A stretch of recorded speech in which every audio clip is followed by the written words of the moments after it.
Hello. হ্যাঁ hello. বলো, শুনতে পাচ্ছি। হ্যালো। হ্যাঁ বলো, শুনতে হ্যালো। পাচ্ছি। হ্যাঁ বলো, আমার শুনতে কথা শুনতে পাচ্ছি। পাচ্ছিস? হ্যাঁ। কি রে, তোর বস কি বললো? ছুটি দেবে তো এবার পুজোতে?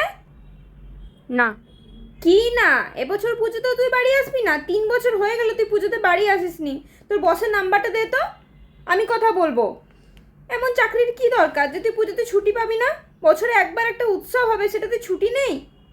দরকার নেই এমন চাকরি, তুই ছেড়ে দে চাকরি, ছেড়ে দিয়ে বাড়ি চলে আয়। কি করব বলো মা? দেশের মানুষ পুজো দেখবে, পুজোতে এত বড় আনন্দ, তাদের সেফটি দেওয়ার দায়িত্ব তো আমাদের। আমরা যদি ডিউটিতে না থাকি তাহলে তাদের সেফটি দেবো কি করে? তাদের পুজোর আনন্দ যাতে মাটি না হয়ে যায় সেটা দেখার দায়িত্ব তো আমাদেরই, তাই না? দেশের এতগুলো মানুষ পুজো দেখবে, তাদের পুজো দেখার মধ্যে দিয়ে আমাদের পুজো দেখা হয়ে যাবে।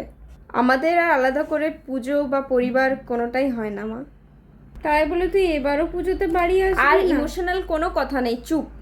তুমি আছো তো? এবারেও না হয় তুমি আমাকে ভিডিও কলে পুজোটা দেখিয়ে দিও, তাহলেই হবে।